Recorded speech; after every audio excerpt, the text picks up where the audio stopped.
Hop les gens, aujourd'hui je me fais chier, donc je vais faire une vidéo sur un CPL. Donc un CPL, qu'est-ce que c'est? Pourquoi il y a mon nom? Bon, pire on s'en fout, on va le laisser. Un CPL, c'est ce qui sert à partager une connexion. Donc là on branche une prise RG45 pour en ressortir une autre sur une autre CPL. L'autre CPL est branché à mon serveur Debian, je vais pas le débrancher. En fait, ce serait con que je débranche. Mais bon, voilà. Je vais pas le débrancher parce que j'ai la flemme, il y a tout le bordel avec. Donc déjà un CPL, voilà, c'est joli, il y a une prise derrière. Donc il y en a certains qui n'ont pas de prise. Donc, là on peut voir les petites branches. Il y en a certains qui n'ont pas de prise à ce niveau-là. Donc c'est un peu con, mais bon. On va quand même l'ouvrir, donc les vis à la con comme ça. Hein, voilà. Alors,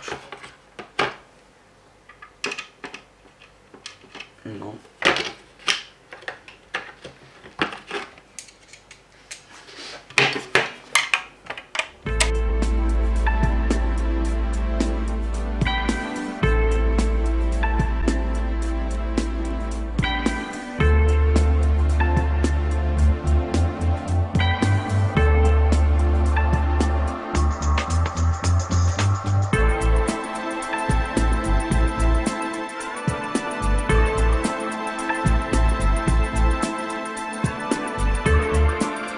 Donc ça s'ouvre. Ah, j'ai fait pas de pub, hein. Non, non. Jamais je ferai de la pub, moi. Donc c'est très con, hein. J45, après je pense qu'il doit y avoir des émetteurs.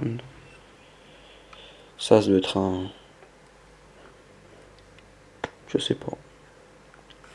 On peut voir en fait qu'ici, il n'y a pas que... En fait, on peut voir que là, c'est pas que du simple transmission entre les deux plaques. C'est carrément quelque chose qui protège. Hein. Donc il y a des ferrites au milieu. Des émetteurs, là. Bell, je sais pas ce que c'est, Bell. Voilà. Un peu de tout. Résistance, condo. Putain, j'ai déjà vu ça, Carly.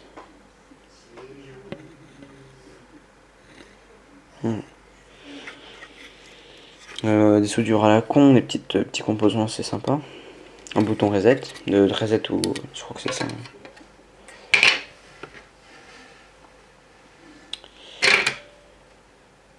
Ok, bon, ils mettent un bouton, c'est pas ce que c'est. Hein. Il y a un petit bouton. Je vais éviter de le brancher parce que je risque de me prendre des châtaignes. On va le rebrancher quand il sera fini. Donc là, je revisse. Ça met dans le boîtier. Il est un peu crade le boîtier. Je sais pas si c'est les composants qui mettent une saleté. Tout simplement de la poussière. Ah, c'est très con à remonter, à démonter. Bon. Donc, un dernier vis.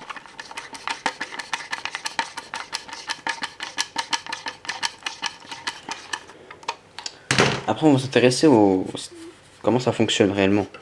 Donc là, on peut voir LifePlug 200 mégabits.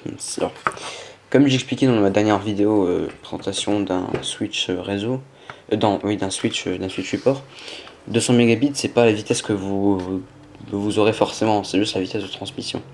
Par exemple, vous avez du 50 mégabits à la sortie de votre box, vous aurez pas plus que 50 mégabits, c'est pas un augmentateur, pareil. Toi qui as un... je sais pas... Ah putain, il y a même un Mac. Il y a une adresse Mac. Hein. Donc l'adresse Mac, c'est ce qui permet de... Bon, je vais pas vous expliquer, google.fr. Hein. Bon, pareil, ça, je sais pas ce que c'est. Donc 220 volts, 0,1 ampère, ça consomme que chi. 50-60 Hz, donc bon, c'est un peu normal. Je suis en train de me prendre des coups de jus sur le trépied. Donc, une lumière pour la connexion. Une lumière pour power, pardon. Une lumière pour la connexion entre les deux CPL et une lumière pour le réseau, c'est-à-dire que s'il est connecté à un PC ou pas. Donc, par exemple, on peut voir.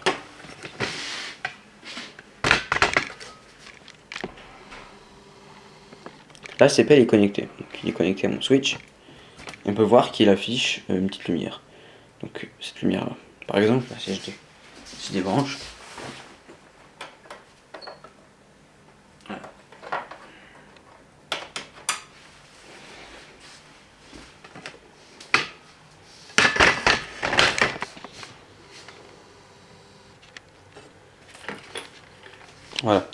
Donc le CPL, ça permet juste de transmettre un réseau filaire, enfin un réseau filaire via, le circuit électrique, hein.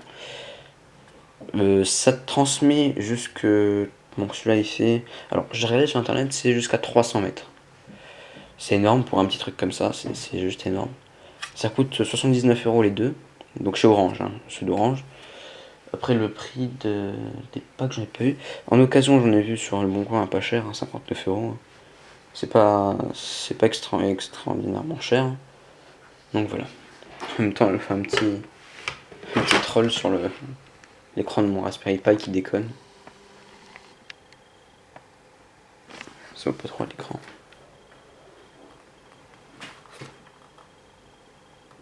Putain, sur la caméra, on voit même pas qui déconne. Oui, ça s'appelle c'est pour le monitoring, ça. Enfin, j'ai fait comme ça après. Voilà, donc c'était la fin de cette vidéo. Enfin, c'est la fin de cette vidéo sur le LifePlug HD donc de chez Orange.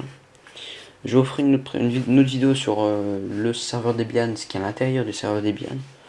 Donc du premier serveur Debian qui est sous Linux. Qu'est-ce que je dis? Qui n'est pas sous Linux, qui est sur PC portable. Donc voilà. Et après, on passera au Raspberry Pi, à l'Arduino et tout le bordel. Donc voilà, je vous dis à une prochaine vidéo et salut.